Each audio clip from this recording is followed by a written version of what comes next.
Hey there, designers. Welcome to Huddle. I'm Meg. I'm Mel. And I'm Cam.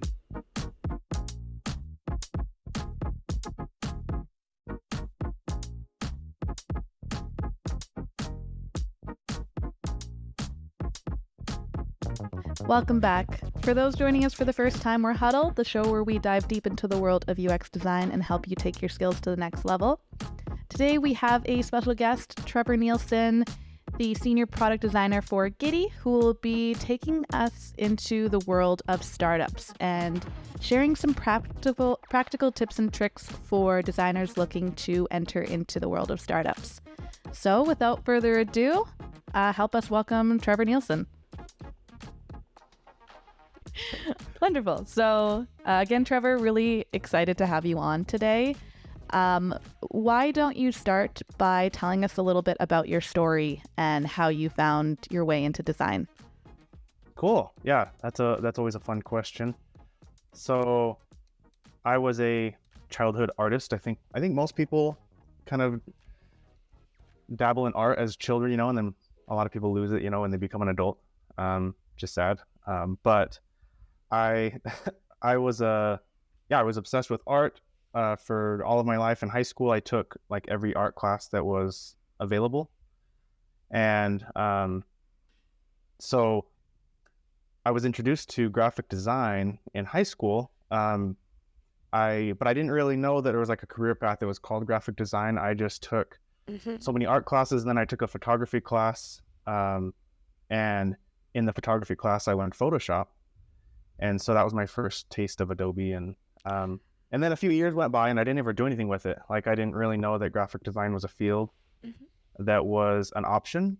I actually wanted to be a teacher. So I went to school pursuing this route of becoming a teacher, and then had a friend who had a video production company, and he said, "Hey, I remember you learned some design skills in high school. Could you help me out with my video business?" So I tried that and just immediately fell in love with it. Started to learn Illustrator. Started to design like flyers, logos, things to help him with his business. And from there, I just kind of dove right into the whole design career, became a freelancer. I started out with freelancing for about a year and a half, which is a little opposite. Usually designers kind of go full time and then out of school, and then they become a freelancer later when they've kind of got it down. So it was a little weird that I started out that way. It was rough. Spent a lot of money from like savings because I wasn't very good at design yet. Didn't have a lot of clients. And then, so I did that for about 5 years, the whole design thing. And then I was working on a small team in Salt Lake City, Utah, and our marketing team got let go. So I had the option to either go find a new job, or they said, we have a sister company that's looking for a UX designer. So you can try UX design or go find a new job.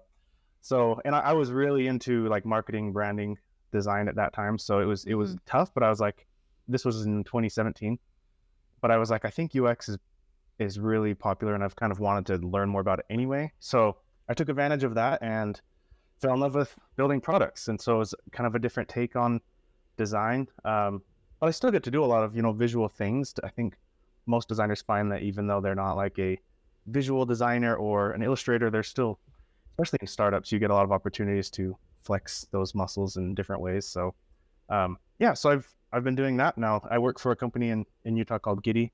It's a cryptocurrency company with a digital wallet. And yeah, it's super fun. They're a fresh startup, and I've been having a lot of fun helping them build their app. So yeah, that's a little bit about where I've been, how I got here. So a creative background to graphic design to freelancing, and then finding yourself into a startup. What, I guess, inspired you to want to work in startups? Was there any like specific thing about the nature of startups that brought you there? I think there is now, but at the time I didn't intentionally do it. It's just kind of the opportunities that were available to me. So when I was doing freelancing work, I actually there's a local mattress company called Maloof in Logan, Utah, near where I live. And they were looking for a photo retoucher. And I was like, my savings was like going down. Yeah. And so my friend worked there, and he reached out to me and said, "Hey, we're looking for someone to help us edit photos." And it was like really creative photography editing. It was really fun. So they sent me a picture of a pillow, and they're like, "Can you edit this?" And it's like a test. So I did it, and they thought I did a good job, and that ended up being my first like full-time salary position. And they were really small, so that was like my first taste of startups. And again, it wasn't like intentional. And then from there, I went to work. I've worked for a couple like larger organizations and mostly startups. And so having now worked for both, now I feel like I have a preference where I love the kind of the chaos of startups of things aren't the processes aren't like perfectly put together. You're kind of building them in a way, and so you don't join and learn the rules. You kind of are helping create the rules. So it's fun. I like it this way, and you get to wear a little bit more hats. Like I said, you get to dabble in illustration, animation, doing user testing, building the UI. Like you get to do a lot of different things. Whereas sometimes if you join a big organization, they'll have like an animator, like, or they'll hire contractors to do all the illustration of the animation. And then they'll have like an agency build their website. So in startups, you kind of get to do it all because they have a small budget. So that's something I love about it now. Yeah, absolutely.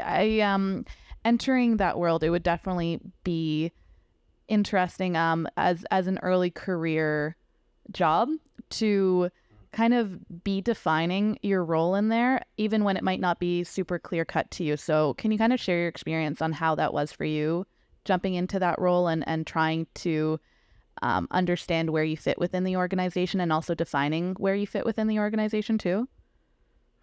Yeah, I mean, to your point, like it is hard. I know a lot of designers fresh out of like a boot camp or out of a university, they want to join somewhere bigger so they have leadership and mentorship. And thankfully I had that even at the smaller companies. When I joined as a full-time photo editor, like I was on the creative team. So I learned a ton. Like I got to do design projects with them, even though it wasn't like my full-time role at that time, but I worked with a creative director and several senior designers that were just so good. And so I learned from them a lot, and that helped me to see kind of where I wanted to go. It helped me to be brushing shoulders with them and watching them build stuff and asking them questions every day. So I think that kind of helped me define my role by observing others. And I think that's why mentorship is powerful, because you don't really know what you want to do, right, until you see it a little bit. It's hard to just like imagine it out of thin air. I think most junior designers learn by seeing someone do something that they love and like, oh, I aspire to be like that. And then kind of maybe you do that with multiple people. Like you're like, I want a little bit of this or a little of that. Like you pick it, you kind of create your own path, and no two designers are the exact same. So I think learning from the experienced designers around me has helped define kind of who I want to be. And I'm still figuring it out too. Like sometimes I'm like, am I where I want to be? Like I still am learning all the time. Like I think it never really ends. Yeah, absolutely. I guess if you could pass on some of those nuggets of wisdom that you might have picked up along the way, what were some of those lessons that you learned from your mentors? I think one thing that I learned is that they were really good at like the fundamentals of design, like typography. Yeah. So since I didn't do a university degree in design, I kind of started out just freelancing and learning from people around me. I feel like it took me a while longer to learn some of the fundamentals. And whereas like for them, they probably did like dozens of projects in school to just like nail down those fundamentals, and to learn why certain colors work and certain colors don't. How do you pair two fonts together? A lot of the core things, even just like layout. That was something that I learned from a creative director. Is just she really helped me to like just learn to like just space stuff out. Like everything I was doing was so crammed in together. Like I was trying to fit things, and it just and you see it, like in junior designer portfolios, sometimes you can tell like they haven't quite mastered layout, and that's one of the major things that helps you be a better designer. It helps products be easier to use, helps your portfolio stand out and be easier to read. It's just those fundamentals. I think those are some of the things that I learned, those nuggets that I probably would have learned had I had some more official training earlier on. but figuring it out anyway as we go. Yeah, I mean, I can echo that. That's definitely been a lesson that I learned early on from mentors as well, and something that I know we're all looking at and trying to improve as well. So definitely an important lesson to take away, and it's definitely reflected when we took a look at Giddy earlier. Oh, you took a look at it. What'd you think? First of all, I love the loading animation, like the little gallop. That's so fun. Oh, that's fun. Yeah. I didn't create that. That was there was a contractor designer very early on. I mean, Giddy's only like 2 years old almost. So anyway, at the very beginning, there was a contractor designer, and he had that idea, and we stuck with it because it's so cool. Everyone loves it. It's such a delightful entry to the app, but also the onboarding super clear, the landing page very clear, not too many options to overwhelm anyone, easy to navigate through. I won't lie and say that I know anything and about crypto.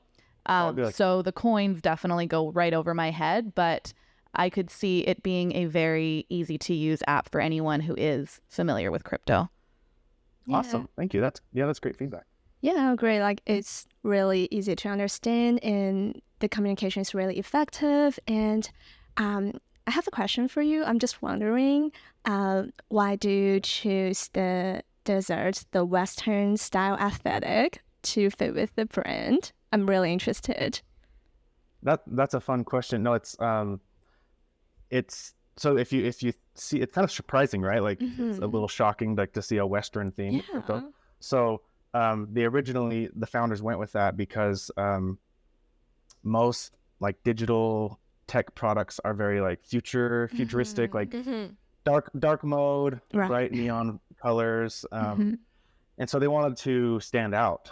You know, they didn't want to just like kind of blend in with what everyone else was doing. So they're like, instead of going future, like let's go in the past.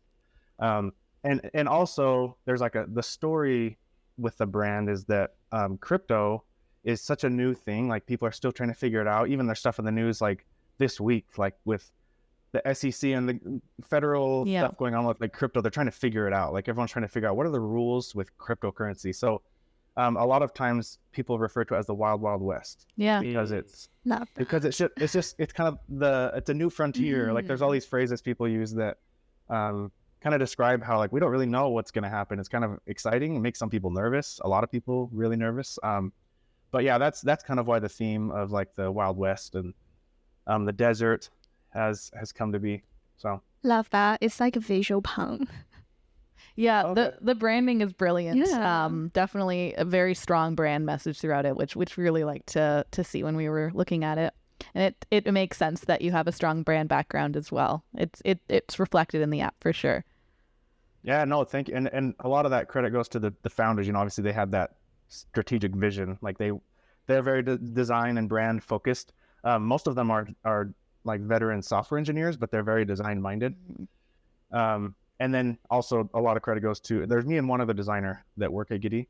And so my design partner named Tanner, he was the one that originally did the branding for them. They hired him as a contractor before going full time. So yeah, a lot of credit to them. And I've kind of ridden along with them and helped add my taste to it as we go. And it's definitely a team effort, but there was a lot of really good ideas that they had right at the beginning that kind of set us on the right track. Absolutely.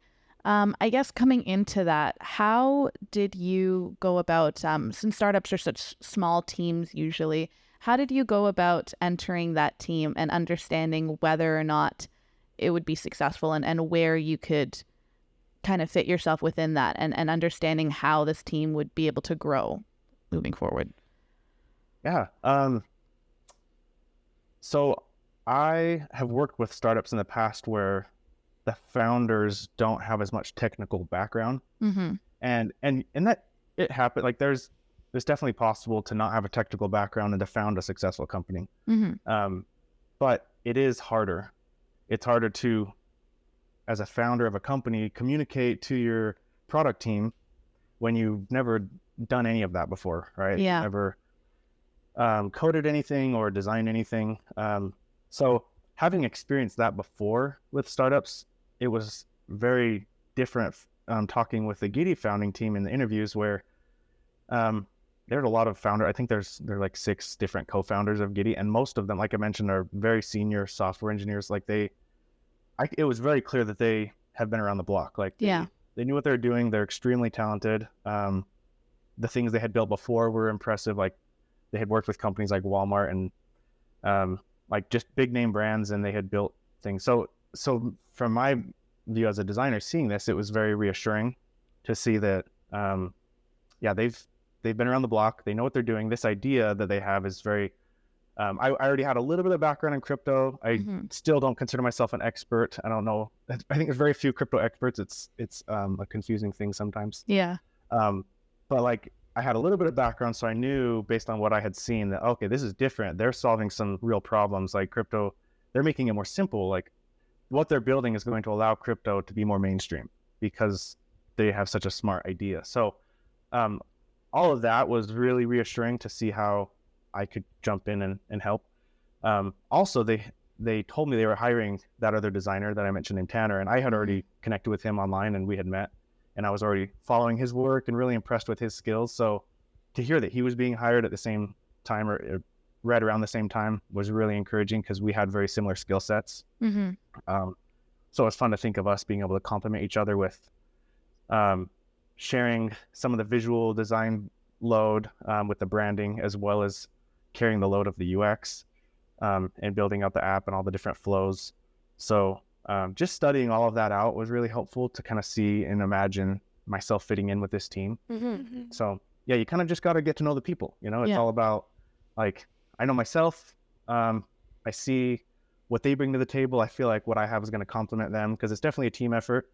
There's no way I could have done any of this stuff without what they provide and what they bring to the table. And hopefully they feel the same about me, like that what I'm bringing is big enough that they couldn't do it without me. So yeah, I think you try to find shared ways that you can help each other. Wow, I really like the story behind that. And I do have a question. Just, are you and Tanner the first 2 design hires for Giddy? Yep. Wow. Yeah, he started about a month and a half before me, and but like I mentioned, there was another contractor that helped out before, and so yeah, we're the first 2 full-time hires at Giddy. Wow. Congratulations on its success so far. It looks great. Yeah, thanks. Yeah, it's coming along nice, and we're happy with what we've been able to do so far. So building that, I guess, design team of 2 from the ground up, how did you deal with the separation of duties and the separation of roles and understanding what your roles were within the design team and where you could also contribute back? Like, how do you avoid scope creep in terms of that? Yeah, I mean, it's not always perfect. There's been a few times where, like, I'll be working on something and I'm like, oh, sorry, like I feel like I'm stepping on Tanner's toes, like, oh, you were already working on that, so that does happen. Like it's not perfect. But what's really fun about it is that since we have such a shared like skill set, it's fun to see how we've kind of bounced back and forth together between like UX heavy projects versus visual projects. So for example, when I first started out, Tanner was working on some different flows in the app and trying to test those out. And my very first project was to design and illustrate some icons for the Discord community. So we have a pretty powerful like Discord community of some like super fans. And so that's been really helpful since the beginning. There's I think there's a few thousand people in there that are like big fans, and they have been from day one.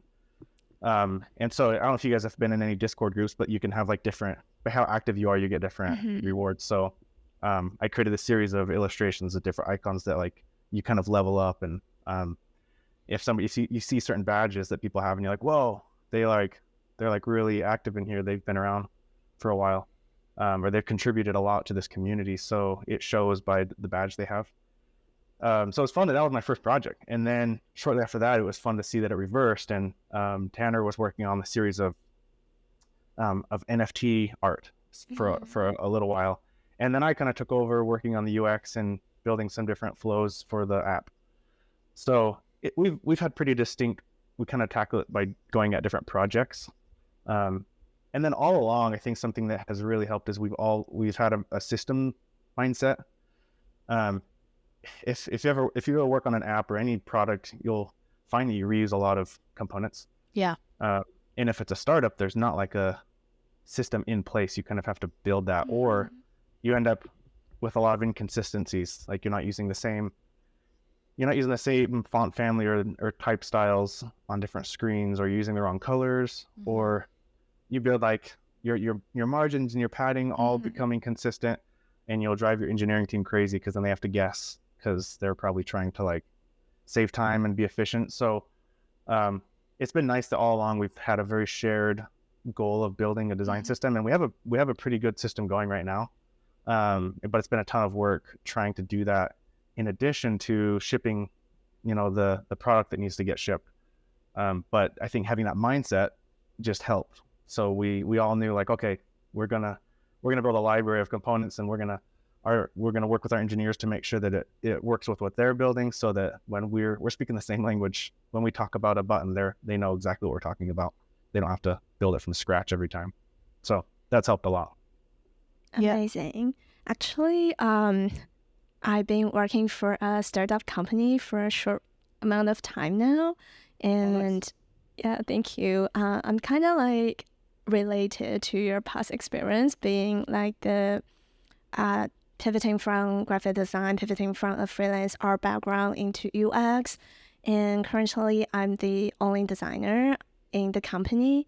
So I guess my question for you is, do you have any like general advice and suggestions for a junior designer like me, starting at a startup company, being the only designer, wearing many hats, worrying about being burned out every day?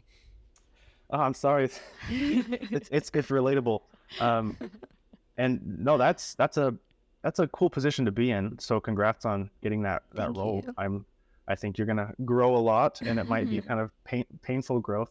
For sure. But something that I've actually been very grateful for is that I have a design counterpart. Like to be alone is tough, and so I commend you for that. That is hard, because then when you go to meetings and things, like sometimes you have to be strong. Like you have to be able to say, this is the way it is. Like you have to stand for design, right? And for the user. Like sometimes not everyone has the user in mind when they're making decisions or or coming up with projects on the roadmap. So it's hard when you're alone, because you're kind of like, you have to be extra loud as your voice, whereas if you have a team of designers, even just a couple, it's like it's harder for someone to like point at one person. It's just like, oh, design like says this, so this is what we're going to do. Like I think it helps. So for you, I think you probably, some advice I think would be to like be strong, like and also maybe don't be afraid to ask for help. If the company has it in the budget, like find opportunities where you could hire freelancers or contractors to kind of relieve yourself from that burden, because that's a lot. It's a lot to try to build every single, like to touch every single corner of the app with like by yourself is a lot of work. So and startups sometimes don't have the budget, so it's hard, but as much as possible, like don't be afraid to like you mentioned scope creep, Meg. Like don't be afraid to say, no, let these features are unnecessary. Can we just like trim it down to this MVP? Can we just have these, otherwise I'm going to go crazy. I won't have a personal life. Like, I think it just takes a lot of like being bold and bringing a lot of sound logic to your arguments, right? Like this is why we should do this. I think we'd be fine. Like, can we test this out with less, and try to be more efficient? I hope that helps a little bit. Definitely. Thank you so much. Thank you. I guess to elaborate on my question, another thing I really want to learn from you is the work style of startup is quite scattered and chaotic, and how to maintain a structure and how to be organized while working as the designer. I want to know, do you have any like suggestions on that?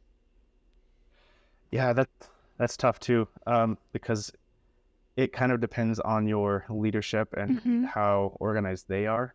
Because at the end of the day, if they are pushing for different things, since if they're a startup and they are the founders, it's their neck, they're putting themselves on the line when they make decisions. So they likely really believe in the choices they're making, right? Like if we need this feature and we need it by this time, you can push back, you can try to say, hey, that timeline's not realistic. Can we either hire some help, or can we push that back because we have these other things we're trying to finish? So you can kind of help try to compromise with them in a way. But sometimes with startups, things just change so fast, right? Like you don't spend like 6 months on one project. You probably spend a few weeks, then you move on to the next one because there's so many things you need to get out the door. And so I've experienced that too, where we'll work on a project, a huge new feature, and then all of a sudden, like, the market shifts. Like in crypto, the market shifts all the time. So there's been times when we're going gung-ho on like one thing, and then the market shifts and they're like, oh, this is like, we have to capitalize on this opportunity, so we need to shift gears, work on this other thing. So then we kind of abandon that, and then so you feel like you're kind of bouncing around a lot. And I get that it feels a little chaotic sometimes. One thing that comforts me is to know that, like, in design, there's not really any wasted work. Like if you built something and it gets trashed by like the founders or the executives of the company, you can still use that in your portfolio. Like and so that's what I love about design. Like anything you build, it's like it now exists and you can show it off in an interview, or if the company allows you to, you could post it online. So I love that there's no wasted work, but it is hard to deal with like things bouncing around and not feeling super organized. I think documentation helps too. Like, because if something's written down, you can then point to that and say, hey, I know you want to do this, but you said this. Like, and so usually when we're in meetings, we have a notes app open, or in Figma, we like make a list of what's being asked. It just helps to document everything. We use Jira, and we try to document all of our tickets. Anytime we come up with new tasks, we try to put it into Jira. So then it helps a little bit, because then the executives can see all of our tasks. Like if we didn't write that down, they would just think, oh, they would have no idea what we have to work on, right? So they might give us more to do. But if they can see that we have this big list, this big old backlog of work to be done, then they can be like, oh, okay, maybe this isn't as important, so we can wait. So that kind of helps too. Gotcha. Thank you. That really helps. I really like what you said about no wasted work, because I think that's really powerful, because I think that when you are in that position and you feel like you are in the trenches and you're just working so hard on this thing that ends up getting scrapped, it can feel like that. It can feel like I just wasted my time and energy on this. But I like that, to your piece, that you said that it's not wasted work because it's still a representation of what you can do, and it contributes to the overall story that you get to tell on your portfolio of what you tried and what didn't end up working, and why you ended up pivoting directions. Totally. Yeah, and I don't think every industry gets that luxury. I think designers are lucky that anything you built, it now exists, and you can save it into your own personal Figma and or whatever program you're using, and you can then have that. Like, you built it and it's cool. Like, you can keep that, So yeah, absolutely. That's definitely what I needed to hear this month. Oh. Yeah, I'm working at a more mature startup that's more of an engineer-led company. And I work in hardware, so it's unrelated to design, but our kind of company has slowed down a little bit, as most companies in tech have kind of pulled back a little bit in terms of gas versus brakes, and the engineering is what we fall under as an umbrella. And they said, all right, since it's a little slow, we're encouraging everyone to do sprints and show off the work that they're doing. So I just took that as a green light to start redesigning an internal tool. And it was something that I got a lot of enthusiasm from other designers, but there's literally no one at this company of 300 that has a UX title. There's a UI team, and I think it's 3 people. So that makes up, it's 1% of the company in terms of staffing. Wow. So advocating for design within a engineering-led company is something that I kind of have questions about.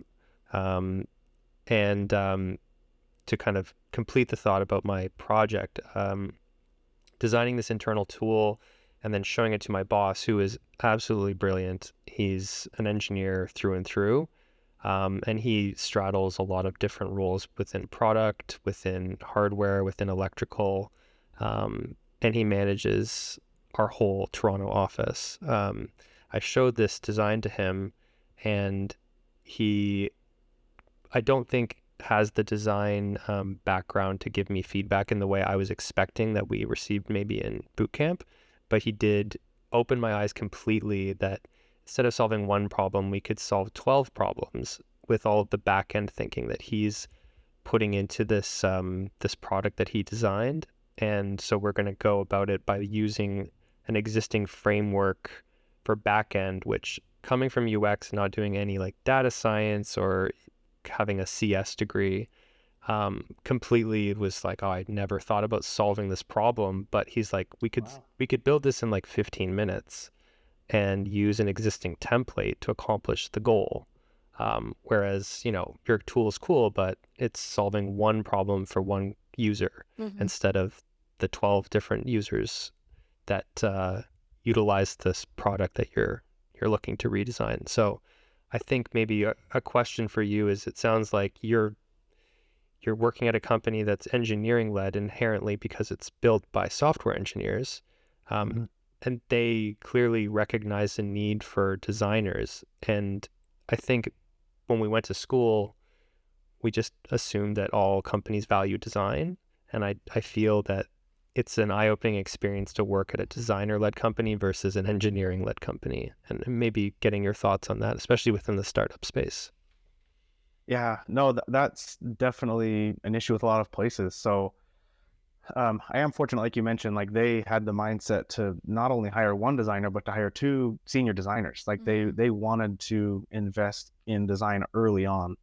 Like they could have easily gone a different route, So yeah, they definitely saw the value there, and it's paid off. And every time they go to a conference, they're so happy with like the feedback they get from people on the design of the app and how easy it is to use. So you could say that they're Giddy. Reassuring. Yeah. I'm sorry, I had to. couldn't let it go, huh? No, they are. Yeah, people get very giddy about it. So I think it's a little harder for me to speak to that issue at my current role, even though it is an engineering-led company. But my first product design role, I worked at HostGator, and that was probably more applicable to what you're experiencing. I worked on a team with several other designers, but all of our whole team was new. They had been an engineering-led company for like over a decade. So it was tricky because it was everything was there. The processes and everything, all the code was so big and so set in stone that to come in with like design and to try to impact that, it was just really hard. Like some of the stuff we worked on for so long, and then looking back at the product, it was like it didn't really change that much because it was just so fixed.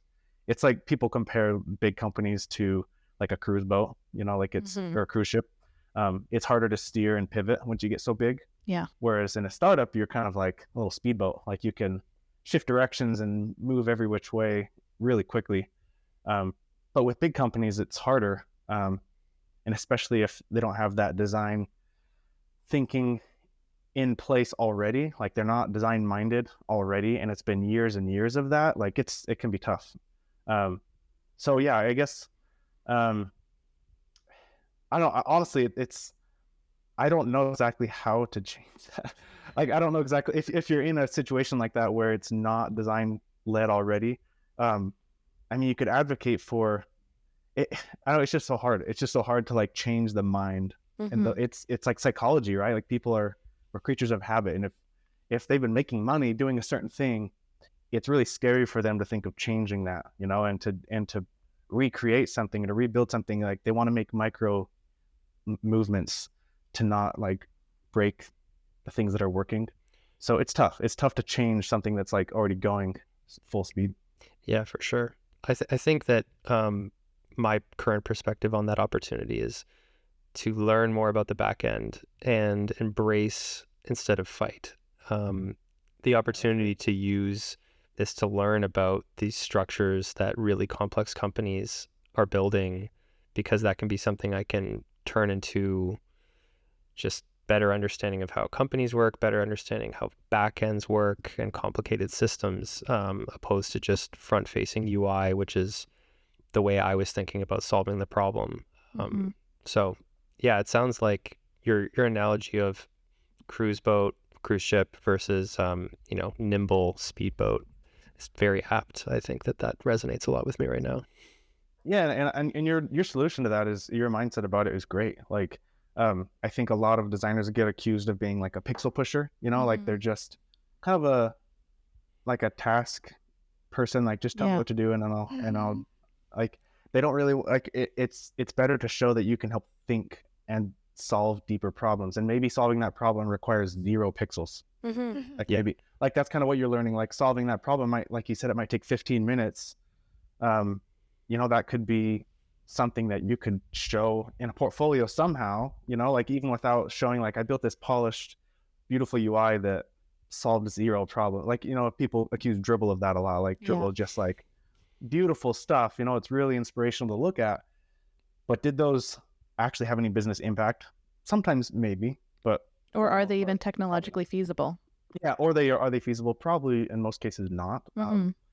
But something that you're experiencing, like to be able to show that some of the work you did uncovered this other solution to be able to like make some major changes that are very easy and going to increase efficiency across the whole company, like that's pretty cool. Like that's a bragging point that you could bring up there. So, and then it'll help you, like you said, to become more technical minded. Like sometimes I wish I was more technical. Like I never learned to code. I've worked with lots of engineers, but I've never like needed to learn to code. But sometimes I wish I did anyway, because it's just so valuable to learn that stuff. So yeah, I think that's great.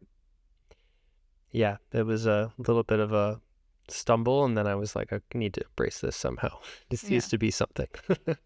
But I think I resonated with you saying you can build something and then it just exists forever. And I know that we were speaking with a couple more mature companies that we did a sprint for at our boot camp, and they said that they had some of the ideas that we had and they had done them in sprints, and those had just been shelved because it's not feasible to build, but it was still an idea. And so even if those ideas live on a shelf, they may get pulled a few years down the line when somebody advocates for it, maybe in a slightly different way, or it becomes a little bit more feasible to build quickly. So I think that, still submitting and showing this work and putting it in their vault is still going to be valuable if it gets, pulled and built later. That's great. Yeah. I also liked your point, though, about also the need sometimes for designers to have to advocate for design. It sounds like although Giddy was quite on board with having a design team and they saw the value in that right away, has there been a time or experience in your career where you have had to advocate for design? Or yeah, so at a startup I worked for where the founder wasn't as technically, he didn't have an experience at any tech companies. Yeah. And it was a little trickier because I had been there for like a month and a half, and he expressed some disappointment with my work, and I was like, it was just frustrating for me because I was like, I've been here for like a month. Like a lot of people say it takes 3 months or more to kind of get up to speed at a new job. So it was hard to feel like what am I doing wrong? Like, so that was a moment where I felt like I had to kind of stand up for, just the learning process, but also like the design process takes time. You have to learn about the brand. You have to learn how to design within that brand. You have to learn how to design within an existing team dynamic, with new engineers.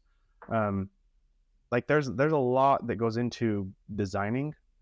So I feel like that was a moment where I had to be like, I feel like I'm doing okay.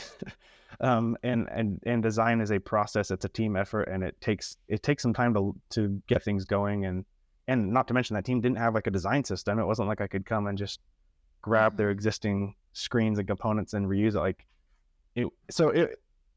Like I think everyone's going to have the opportunity where they have to stick up for design, and it helps to be confident and what you believe about it. Yeah, I don't know if that answers your question very well though. Definitely. No, that's really powerful, because I think that confidence is really your only armor against that imposter syndrome in that moment as well.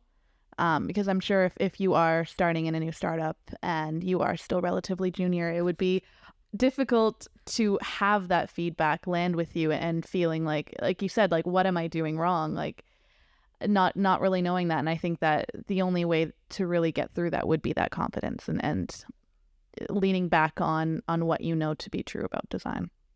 Yeah, that's a good point, because like if that was my first job, that would have been traumatizing. Yeah. So since I had past experience to look back on it, I was like, Yeah. I've never had anyone talk to me like that. Like that was I wasn't used to that. And so it helped me to kind of fall back on like, I don't think I'm totally in the wrong. Like maybe I could be doing a little better, but I don't know that I'm merited that much disappointment. So I think that helped. So if you're new, it's a little harder to have like evidences of your past experience to draw from in that moment. So you probably need to see a therapist and whatever it takes to get over it, it would be harder. That's for sure. Well, big advocates for therapy here. That's definitely a great solution for that. Totally. Yep.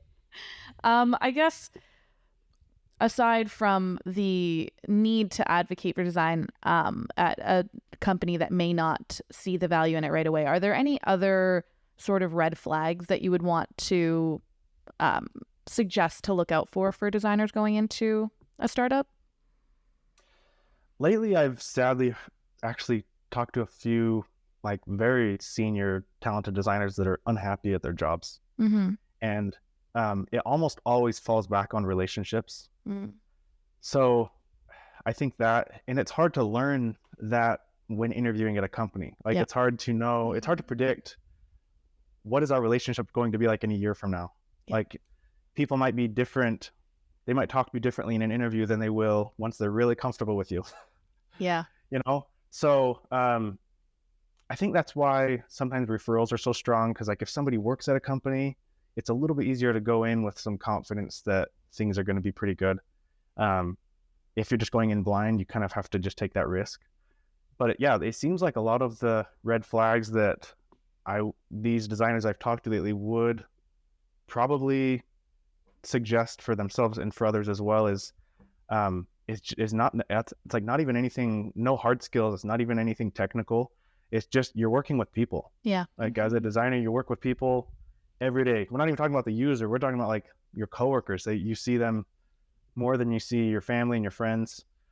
So I think those could be some of the biggest red flags. Like if there's any gut feeling or inclination that you're like, I don't know if I'm going to get along with these people.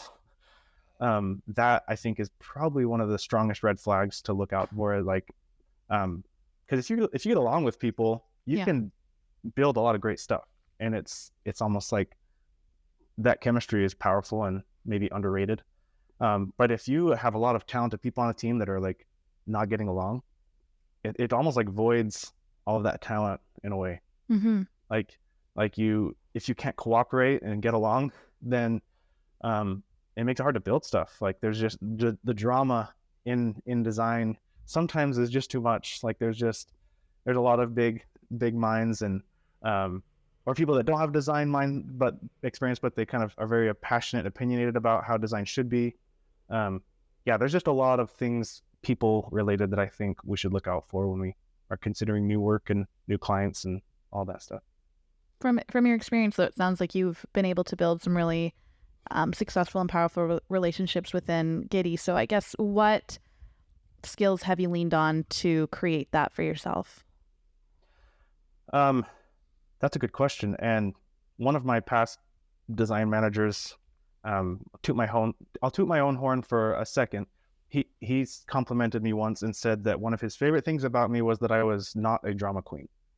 So I think being low drama is, and maybe for some people it's hard because maybe it's just part of their personality. They just like to argue and they like to criticize people. But I think for me and my coworkers, I see that I don't see anyone on my team right now that is dramatic. Like everyone is very open to different ideas. Even if it's not like, you can tell sometimes people voice their opinion and they're like, that's not what I would do. and they'll say like they'll have a different idea, but they're like they'll admit like, but it's fine, we can do it that way. Like I think just being Agreeable. Agreeable. Yeah, being agreeable. That's a perfect word. Being agreeable is like the most powerful thing. Like it almost doesn't even. It's almost more important than talent, I think, because like I said, you can be so talented and not make any progress if you just can't agree and make a decision together. Yeah, culture fit is one of those things that I think is, like you put, very underrated, and will keep me at a job that I'm, far more comfortable at in some cases. So I have that at my current job, and I do really love everyone I work with. So I feel blessed in that way. Awesome. Yeah, you'll hear people mention like the golden handcuffs, because sometimes people hate their job or the people they work with, but they get paid so much. They're like, I just can't leave. And I think that happens a lot. Like even at the big tech companies, I know for a fact there are many designers that work for the big FANG companies, and they are just miserable. They're miserable, but they get paid so well. They have the notoriety from working at that company. They just like, it's really hard to leave. Yeah. So, but being able to find a team that you love, even if it's not a well-known company, could potentially be more valuable to you. So, it just depends on your goals and what you're willing to tolerate. Absolutely. I think that all of the advice that you've given, all of the thoughts you've given, Jess, have been really powerful. I guess before we wrap up, is there anything else that you would want to impart on junior designers who may be thinking about taking the startup journey themselves? Fun. That's a fun final question.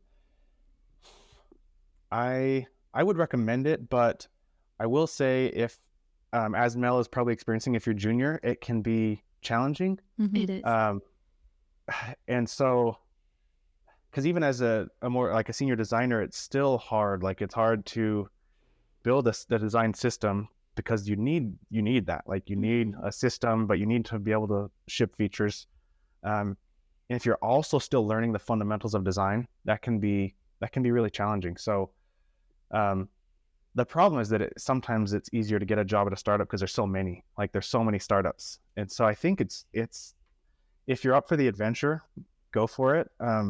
And then, but you may need to try to find some mentorship outside of your startup, because you won't have senior designers in your day-to-day to lean on.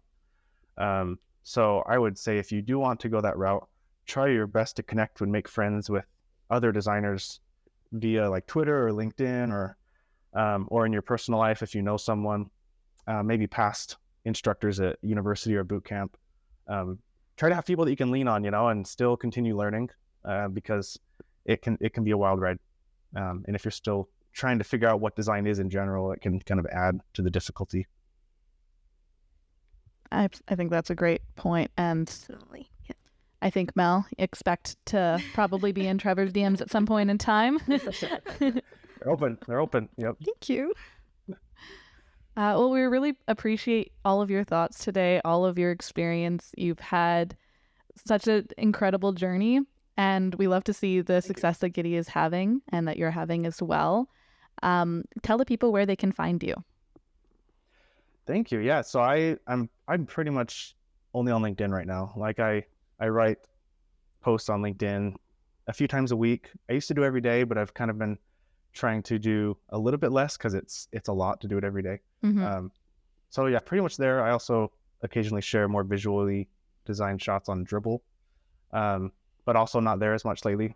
I've been considering trying to do Twitter. I just love following designers on Twitter. Yeah. I know so many good ones that are fun, and they're not on LinkedIn, and I'm like, I feel like I need to start using Twitter more as like a content creator to be able to interact with them, since they're not on LinkedIn. But yeah, pretty much just LinkedIn right now. So if someone wants to chat, that's where you can find me. Wonderful. Well, thank you, Trevor.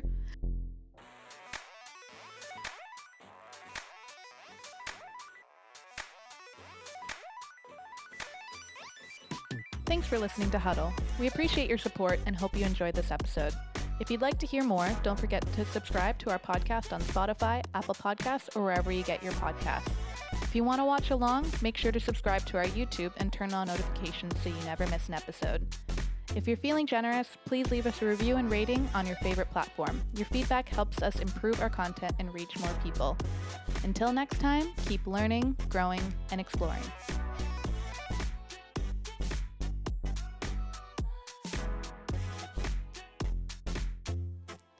Today's show was produced by Meg, Mel, and Cam, with help from Meg, Mel, and Cam.